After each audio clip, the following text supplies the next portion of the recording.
que vous allez bien. Ça fait déjà un bout de temps que on me demande de faire des vidéos. Là, je n'ai pas eu trop le temps puisque je vais vous expliquer. J'ai fait une boutique en ligne qui s'appelle bldcrystal.com. Vous pourrez aller faire un tour si vous désirez. Et je présente des produits à but énergétique, puisqu'aujourd'hui on va faire une vidéo sur les énergies. Alors, je vends des bougies qui sont 100% naturelles, faites dans le sud de la France, avec aussi de l'encens. Alors pareil, c'est 100% naturel, c'est des personnes très écologiques. Et puis, comme on utilise les bougies, l'encens, pour faire de la purification, on retrouve ça dans toutes les traditions, que ce soit les bouddhistes, dans toute religion, ou même simplement les gens qui font de la méditation, utilisent ces produits-là. Mais il est important d'utiliser des produits de très bonne qualité pour avoir une bonne valeur énergétique, et puis pour être en équation, et puis avec notre belle planète. Car les produits souvent qu'on achète pas cher du tout dans les grandes surfaces et autres, c'est bourré de produits toxiques. Alors c'est pas tellement bon pour vos poumons et ni pour faire vos méditations, parce que c'est pas très énergétique. Alors ces produits que je vous propose sont pas chers du tout, et c'est label de qualité, et puis c'est des produits français contrôlés. Alors vous pouvez aller sur le site et puis vous aurez toutes les explications de tous les produits. Je fabrique aussi, puisque je suis énergéticien, comme je vous ai dit, je suis magnétiseur, je fais de l'hypnose énergétique. On va pouvoir parler de tout ça un petit peu après. Alors je fabrique aussi des petites pyramides. Alors je ne sais pas si vous allez la voir ici. C'est des petites pyramides orgonites. Alors dans ces pyramides-là, vous allez voir à l'intérieur, il y a différentes pierres. Vous allez pouvoir trouver dans le pyramidion un quartz de cristal naturel. Vous avez aussi du quartz rose. Vous avez la sainte-gite. Vous avez aussi de la tourmaline noire et différentes pierres. Vous avez aussi une fleur de vie que vous allez trouver ici devant, ou vous pouvez la trouver ailleurs dans la pyramide. Vous avez aussi souvent des spirales en cuivre, différents métaux, la fluorite, et tout ça dans cette géométrie de la pyramide, comme les pyramides de... Vous trouvez la pyramide de Khéops. C'est des formes géométriques, on appelle la géométrie sacrée, puisque ça dégage des ondes de forme. On peut le mesurer à l'échelle de Bovis, et les pierres à l'intérieur qui interagissent selon leur taux vibratoire, selon on va dire leur énergie propre, ce sont des pierres naturelles, vont vous apporter, on va dire par ce mix, cette alchimie, va vous apporter justement des énergies très positives pour vous regonfler, vous recharger, et vous permettre aussi de purifier les pièces, vous purifier si vous faites des méditations ou autres, et dans un environnement propice aux bonnes énergies, et augmenter on va dire aussi le taux vibratoire des lieux et de vous-même en fait. Alors j'espère que ça vous plaira. Et puis en plus sur cette pyramide, je l'ai fait moi-même parce que j'aime bien faire ça en fait. Et ça me permet aussi de les magnétiser. Comme ça vous avez des pyramides qui sont complètement magnétisées. Certaines, vous avez une petite lampe ici qui s'allume. Comme ça fait aussi décoratif. Alors il y en a d'autres qui sont sans lampe et il y en a d'autres avec des lampes. Vous avez de la fluorite, et quand vous éteignez le soir, la fluorite reste un petit peu actif et c'est très intéressant. Alors vous pouvez placer une des faces vers le sud-nord, qu'on s'appelle sur le magnétique de la Terre, les polarités terrestres. Vous savez que vous avez le pôle nord, le pôle sud, le champ magnétique se déplace, mais vous pouvez placer cette pyramide correctement de façon qu'elle donne le maximum de ses capacités.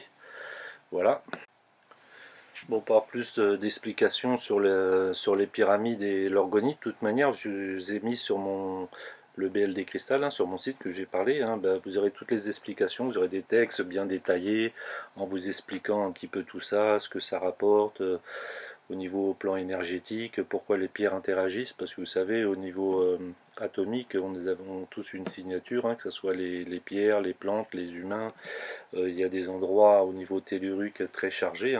C'est pour ça que tous les bâtiments, les constructions que vous connaissez, comme les pyramides de Khéops, sont sur des lieux très énergétiques. On appelle ça des lieux telluriques. Tout comme vous allez trouver Stonehenge, vous allez trouver Machu Picchu, vous allez trouver Petra, vous allez trouver l'île de Pâques. tous ces endroits-là, les anciens connaissaient très bien tout cela. Ils ne construisaient pas n'importe où et n'importe comment, car ils étaient connectés, on va dire, aux énergies subtiles. Et ça se mesure pas, on va dire, avec des appareils électroniques, électriques, hein. C'est plus des appareils très très sensibles, malgré qu'il y en a quand même, hein, mais ça coûte assez cher pour pouvoir voir tout cela. Comme je disais tout à l'heure, c'est à l'échelle de Bovis, au ressenti. Ça se fait beaucoup aussi au pendule, hein, pour ceux qui ont la sensibilité du pendule et qui sont formés et qui ressentent, hein, qui sont magnétiseurs. À l'avant, on cherchait les points d'eau justement avec des baguettes de sourcier, et les gens connaissaient tout ça très très bien. Alors tout ça est lié, hein. Alors pourquoi la pyramide? Parce que quand on prend les pyramides de Khéops, on prend cette structure incroyable, on s'aperçoit qu'en fin de compte, ce n'était pas spécialement que pour momifier les gens, malgré que c'est prouvé comme quoi, par rapport à des analyses qui ont été faites par des chercheurs américains, comme quoi si on mettait un bout de viande euh, dans la chambre du roi, à hauteur de la chambre du roi, et puis on mettait le même bout de viande à l'extérieur de la pyramide, et ben voilà, à l'extérieur ça pourrissait en quelques jours, et ça partait en décomposition, et puis à l'intérieur de la pyramide, en fin de compte, les bactéries ne pouvaient pas euh, faire pourrir la viande carrément, et puis la viande avait tendance à se momifier, à sécher, et rester quand même assez pure en fait, hein. Ça cristallisait en fait euh, la structure même du vivant. Alors, Nous avons choisi de poursuivre nos expériences à partir de la forme de la pyramide de Khéops. Notre maquette est construite à l'échelle. Avec l'expérience de la viande, nous concentrons notre étude sur la chambre du roi. Il semble en effet que des forces particulières s'y exercent. Nous voulons étayer soigneusement ces présomptions.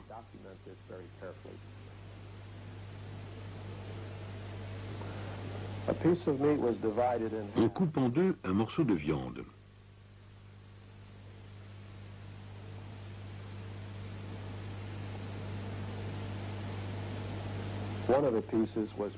On en place une moitié à hauteur de la chambre du roi.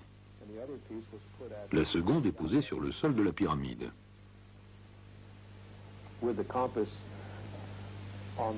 Avec une boussole, on oriente la première pyramide vers l'est. C'est la condition sine qua non de l'expérience.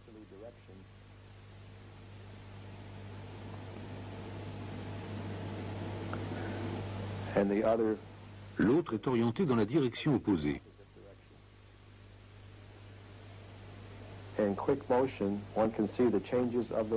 Grâce à un enregistrement accéléré d'une période de 20 jours, on constate que la viande posée sur le sol de la pyramide pourrit. L'autre moitié, à hauteur de la chambre du roi, sèche, se momifie.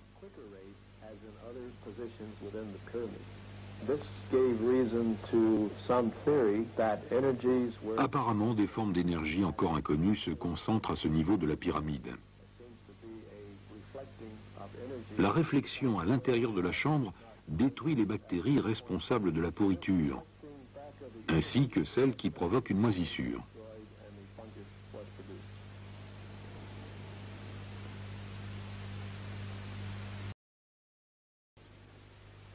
Il est vraisemblable que la combinaison du champ magnétique terrestre avec la forme particulière de la pyramide de Khéops et avec l'orientation nord-sud empêche la fuite d'énergie vers les surfaces latérales. Le graphique montre que les courants d'énergie sont réfléchis dans l'espace. C'est cette réflexion qui altère les matériaux et qui agit apparemment aussi sur l'être humain. Le chercheur est... Aujourd'hui, une seule chose est certaine. Dans la chambre du roi, avec le sarcophage comme centre énergétique, il y a une concentration des forces qu'on a pu encore définir en dépit du développement de nos connaissances technologiques. Par comparaison, le savoir des anciens Égyptiens devait être incommensurable.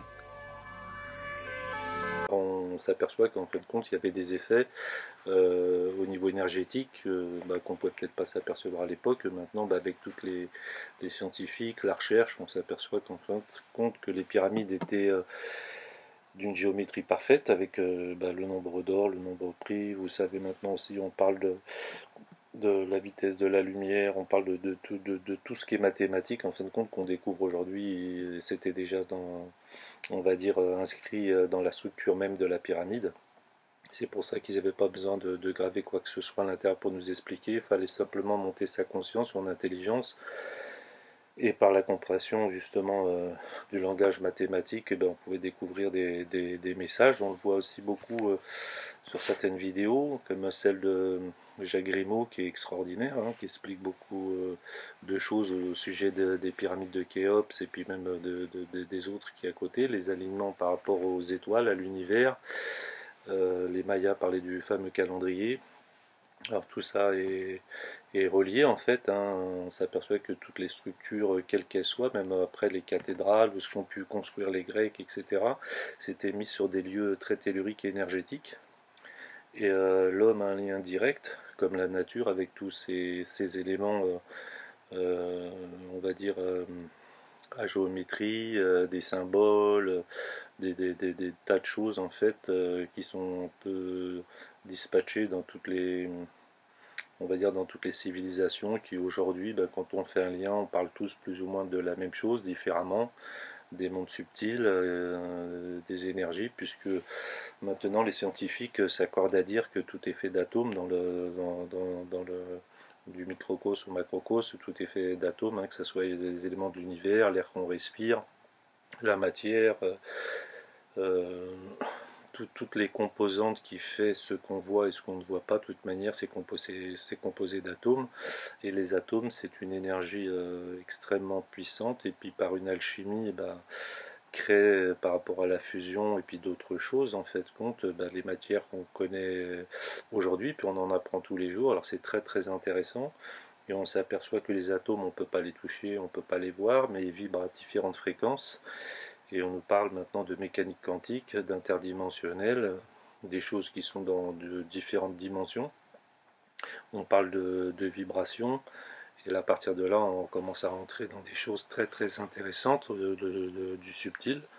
Et on s'aperçoit que l'homme est composé de ces énergies, qui soient visibles et tangibles, parce que c'est de la matière densifiée dans ce corps, mais qui finit toujours par, en fin de compte, une fois qu'on quitte ce corps, retourner aux éléments, retourner à la terre et se recycle, parce que tout est cyclique et tout est recyclable en fin de compte. La Terre a des millions d'années, elle a connu de différentes vies, différentes formes, et puis des civilisations qui ont traversé, on va dire, des époques.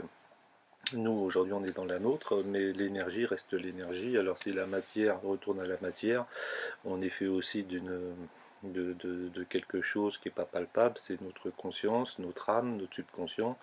Et comme la matière retourne à la matière, c'est que le conscient retourne au conscient, et puis ouvre les portes justement des différents mondes qu'on appelle le monde de l'invisible, le monde énergétique. Nouvelle interview, nous sommes ici à Paris. Bonjour Stéphane. Bonjour Lilou. Je suis ravie de t'interviewer une nouvelle fois parce que ton parcours m'a toujours impressionné et puis c'est pour ça qu'on avait fait cette autre vidéo. Hein. On avait parlé de... tu as créé et tu as animé les enquêtes extraordinaires sur M6. Tu es le fondateur de l'INRES, du magazine Inexploré.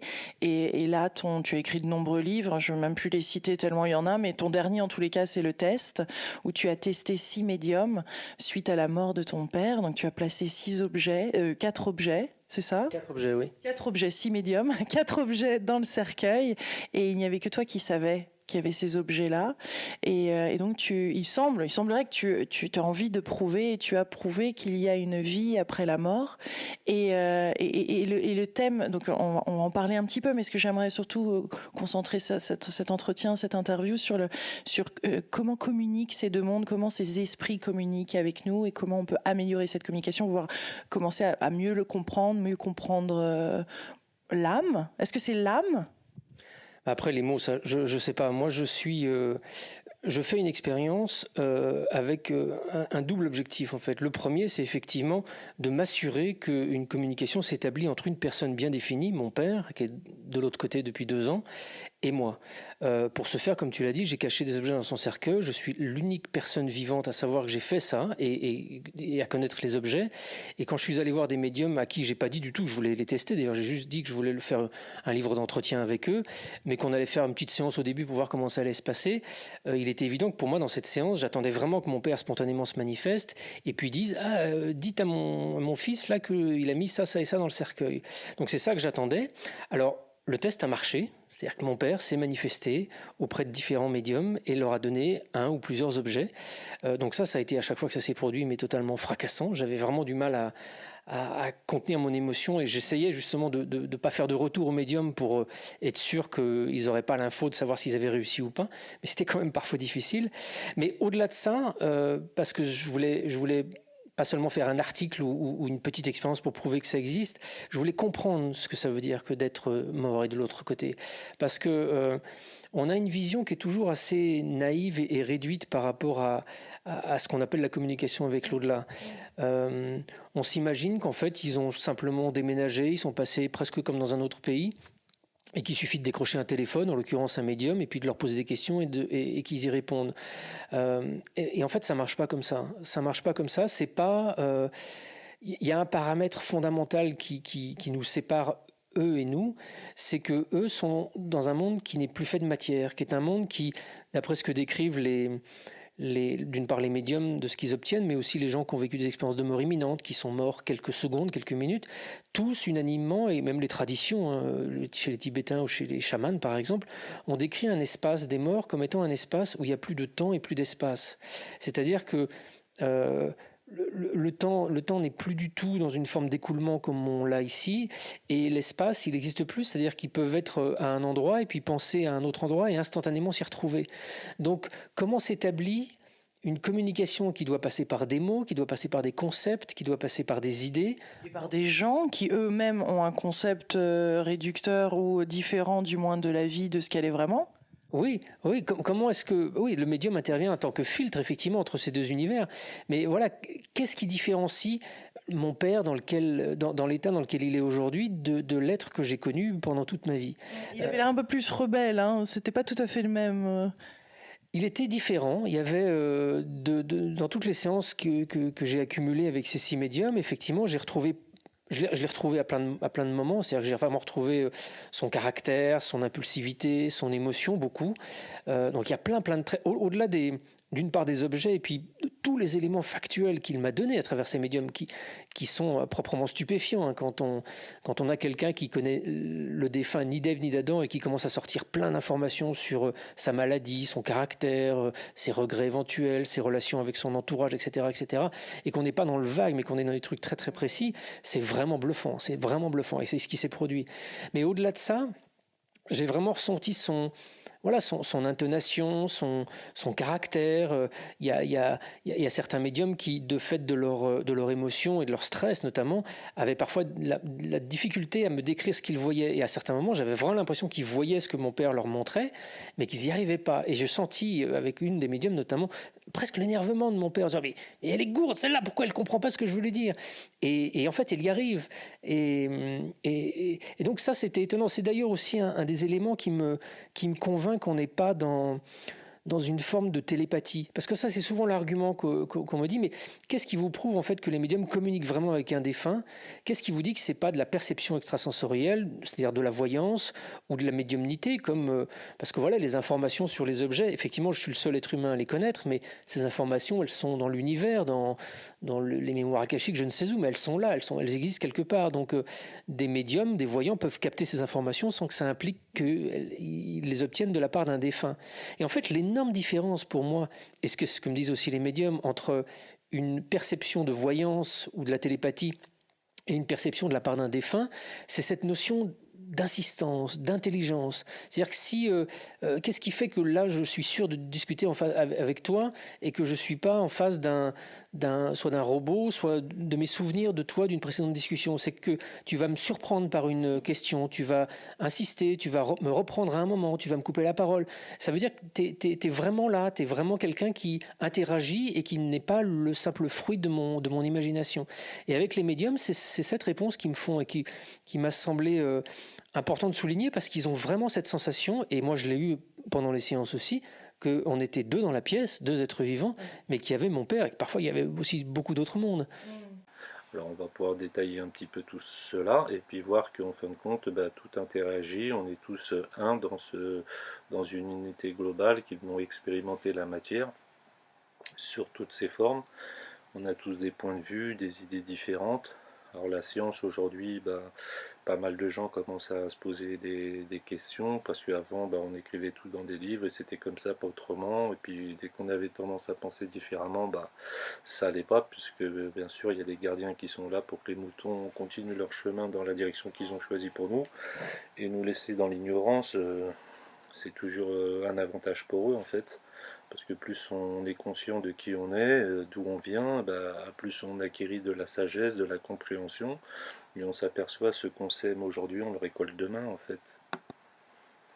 Alors pour venir vite fait à l'énergie, il faut savoir qu'il y a des énergies qu'on peut voir et d'autres qu'on ne peut pas voir. Ce qui est densifié, on peut le voir, parce que toute énergie, vous prenez une pierre, c'est une énergie, elle va vibrer, vous ne le sentez pas, elle est dans vos mains. Par contre, elle va dégager son champ de force, et elle va dégager sa vibration et ses ondes. Alors s'ils sont positifs, c'est très bien, si c'est négatif, vous allez le ressentir pareil.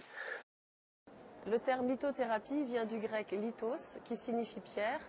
La lithothérapie est donc une technique thérapeutique qui va utiliser les pierres afin de retrouver un équilibre énergétique, émotionnel et psychologique. La lithothérapie tire ses racines d'un savoir ancestral. On en retrouve des traces dans un grand nombre de civilisations, comme chez les Romains, les Égyptiens et les Chinois.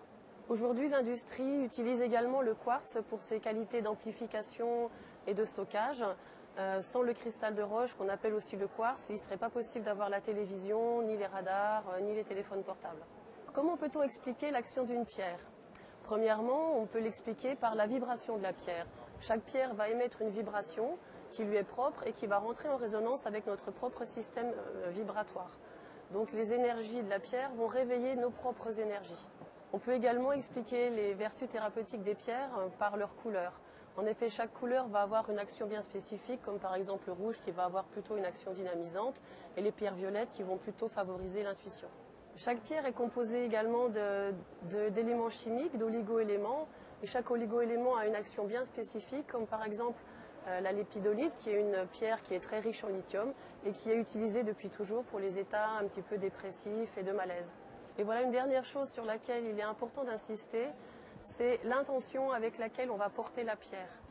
Quand on porte une pierre, il ne suffit pas de la mettre dans le fond de la poche et puis de se dire elle va faire le travail à notre place. Ce qui est important, c'est de vraiment la prendre dans sa main, de la regarder, d'être vraiment avec elle et de lui demander de nous accompagner dans le travail qu'on a à faire. Ça pour ceux qui sont sensibles. Ça c'est au niveau des choses énergétiques, mais quand vous mangez, c'est la même chose. Quand vous mangez des fruits, des légumes avec une valeur ajoutée on va dire des taux énergétiques très puissants, vous allez manger, vous allez vous sentir bien, vous allez vous sentir gonflé. Si maintenant vous mangez des choses qui sont pas adéquates, qui sont plein de produits chimiques, qui sont vraiment injectés de produits de tous les côtés, ou de la viande qui était nourrie avec des choses, on va dire pas très propres pour eux en fait, le taux vibratoire de cet aliment est tellement bas qu'en fin de compte ça vous sert à rien, vous allez plus vous rendre malade et vous n'allez pas vous nourrir correctement, ça fait que votre corps ne va pas fonctionner à son plein potentiel. Parce que comme on dit, il faut un corps sain pour un esprit sain, c'est la réalité. Plus votre corps, vous allez faire du sport, vous allez vous oxygéner, vous allez vous vider la tête de toutes les formes de pensée qui vous ramènent de la colère, de la violence, toutes ces choses-là qui ne sont pas adéquates. Une fois que vous avez fait un travail sur vous-même, ça s'appelle le cheminement, le travail intérieur, le fameux chemin qu'on vous avait déjà expliqué. Et puis que ce soit dans les fameuses, on va dire dans certaines religions, on vous parle du travail intérieur, cette petite guerre intérieure contre ses propres démons, ses façons de penser, d'être vis-à-vis de soi-même et des autres. Quand on travaille déjà là-dessus, on va monter son taux vibratoire, et plus le taux vibratoire est élevé, vous allez rayonner ça dans votre aura, qu'on appelle votre force vitale. C'est connu par des maîtres même d'arts martiaux, on appelle le chi, toutes ces choses-là, le ki, vous connaissez. On équilibre toutes ces forces et à partir de là, on est en bonne santé, on se sent beaucoup plus solide, on combat mieux les maladies et ça peut permettre de se reconnecter à certains plans. pour ça que les enfants sont pleins d'énergie, puisqu'ils dorment, ils se nourrissent, ils n'ont pas tous les problèmes des adultes. Généralement, ils sont en pleine croissance parce que leur corps fonctionne à 100% au niveau hormonal, etc. Et ils ont beaucoup plus de sagesse que nous, puisqu'ils ne sont pas conditionnés non plus par des formes de pensée ou des choses qu'on nous dit c'est comme c'est, autrement. Ils sont toujours à la découverte du monde, ils ont des rêves, et les rêves vous aident à vous construire aussi. Il faut garder cet enfant intérieur pour pouvoir vous épanouir. Souvent, quand on se prend trop au sérieux, on va avoir raison. Surtout, généralement, c'est qu'on a plus tort que raison. C'est bien de se poser des questions, de se remettre en question, d'apprendre, d'écouter. On a le droit de se tromper, on a le droit d'avoir des personnes qui se trompent aussi, et puis on évolue tous ensemble, et chacun ramène sa petite goutte d'eau pour évoluer tous ensemble dans ce monde où on est là pour apprendre en fait de la Terre, de nous-mêmes, et vivre la meilleure expérience que possible. Maintenant, au niveau des énergies, il y a des tas d'énergies qu'on ne voit pas. Quand on parle des ondes, on est entouré d'ondes, que ce soit maintenant, on sait très bien, des ondes négatives comme la Wi-Fi, toutes ces choses-là, le téléphone, les micro-ondes, tout ça, ça nous entoure. Ça vient aussi jouer sur notre corps, puisqu'on est fait aussi d'ondes. Quand on dort, on dit qu'on est en onde alpha, en onde bêta, etc. Tous ces ondes-là, c'est des ondes qui sont au niveau du cerveau. Ça se calcule pas comme ça. C'est vraiment dans très très très basse fréquence. Nous, on peut capter des ondes assez faciles, c'est ce qu'on appelle l'électricité, mais même l'électricité, vous la voyez pas. Vous pouvez la ressentir si vous mettez vos doigts dans une prise ou essayez de prendre une décharge et avoir des gros problèmes. Mais l'électricité ne se voit pas, mais par contre elle peut se mesurer avec des appareils. Alors c'est comme l'air, vous ne voyez pas l'air et pourtant vous la respirez. Et puis dans l'air il y a de l'oxygène, il y a de l'hydrogène, il y a plein d'autres éléments, on va dire gazeux. Alors on est fait d'ondes, on est fait de gaz, on est fait de tellement de choses autour de nous que c'est quand même très complexe. Par contre, les animaux arrivent à capter avec leur sensibilité le nord magnétique, ils se déplacent, comme les baleines, les oiseaux, les migrateurs. Ils se servent de toutes ces ondes-là, comme vous pouvez vous servir d'une étoile ou du soleil comme on faisait à l'époque. Maintenant, on a des choses tellement technologiques, on a des boussoles, le téléphone, etc. Mais avant, ils n'utilisaient pas tout ça, puis ils savaient autant que nous, et peut-être même plus que nous, puisque c'était naturel et c'était inné chez eux, puisqu'ils étaient formés dès l'enfance aux initiations de la vie, quoi. Et ces symboles dans les sociétés anciennes, ces symboles qu'on appelle la fleur de vie, on les trouve dans des endroits sacrés. Et les traditions qui vont avec, partout autour du monde, c'est que c'est le symbole fondamental de l'univers. Alors, quand on parle alors de choses subtiles, ça existe autour de nous, qu'on le veuille ou qu'on ne le veuille pas. Maintenant, toutes les traditions nous parlent des mondes parallèles, qu'on appelle, il y en a qui appellent ça les royaumes des morts, il y en a qui appellent ça le nirvana, tout ce qu'on veut, c'est la connexion au divin. Alors, avant, on pensait qu'il fallait rendre l'âme pour pouvoir, comme on dit, rendre l'âme, et puis après, on voit ce qui se passe de l'autre côté. Et aujourd'hui, il n'y a pas besoin de quitter son corps pour être connecté à tout ça, puisque des chamans le font. Il y a des gens qui sont médiums, il y a des gens comme moi au niveau énergétique, j'ai une crise cardiaque, j'étais de l'autre côté. Aujourd'hui, je perçois toutes ces énergies, je peux faire des rêves lucides et puis des sorties astrales, comme j'ai parlé sur certaines vidéos, mais on est des millions à le faire sur la Terre, je ne suis pas le seul. Et il y a des gens qu'on appelle des canals qui canalisent, on le voit bien dans certaines vidéos que vous regardez sur internet, que ce soit avec Rachel Fortin ou autre, ils canalisent des entités, on peut appeler des entités puisqu'on n'est plus dans le corps, on est tous des entités, qu'on soit incarné ou pas, c'est des entités. Après, comme sur Terre, il y a du positif et du négatif partout. Vous avez des humains qui ont très bon cœur et qui sont une polarité très lumineuse parce qu'ils sont dans le service aux autres, ils font le maximum pour être la meilleure version d'eux-mêmes. Et puis il y en a d'autres, c'est l'inverse, quoi. C'est de la destruction, c'est du pouvoir, c'est tout ce que nous on prêche pas en fait. Alors chacun choisit son chemin, mais comme on avait expliqué, à un moment donné, les énergies retournent aux énergies. Et si vous vibrez la lumière, vous vibrez l'amour, vous vibrez des choses qui vous ressemblent, quoi vous aspirez, vous avez de grandes chances d'aller par là. Par contre, si vous êtes dans l'inverse, vous irez dans l'inverse. Mais bon, chacun paye sa note. Et chacun est libre de faire comme il veut, chacun expérimente comme il veut. Alors c'est pas le tout de faire n'importe quoi, puis de dire ouais je dis pardon, ok, mais il faut vraiment le sentir dans son cœur, ce pardon, le faire vraiment, se pardonner à soi-même et aux autres, et puis essayer de cheminer, essayer d'apprendre, essayer d'être honnête envers soi-même et puis des autres. Et puis arrêter d'avoir raison sur tout, mais expérimenter. Le plus important c'est d'expérimenter. Bon, là, quand je vous parle de ça, je suis un autodidacte. Je n'avais rien à voir dans tout ça. J'étais comme tout le monde, je travaillais, je faisais du sport, je faisais ma petite vie tranquille. Puis quand j'ai eu ma crise cardiaque et j'ai décorporé de mon corps, et puis je me suis retrouvé ailleurs, j'avais plus de corps, je pensais même plus à mon corps d'abord. Et il est vrai que après, ça nous porte à avoir des questionnements. Et dire mais en fin de compte je sais pas qui je suis sais pas ce que je fous ici en fait, et puis je fais de mon mieux, et puis plus je suis entier avec les gens, plus on essaie de m'écraser, plus j'essaie de comprendre, plus on me dit que j'ai tort. Tout le monde a raison sur tout, mais en fin de compte avoir raison sans l'expérience, je vois pas à quoi ça sert, hein. Alors quand on vit une expérience, moi je vous la partage pour ceux qui en ont besoin simplement. Ceux qui adhèrent pas à tout ça, c'est leur libre arbitre, ils ont le droit, hein, ils ont le droit de continuer leur chemin normalement. De toute manière, à un moment donné, on sera tous confrontés à nous-mêmes.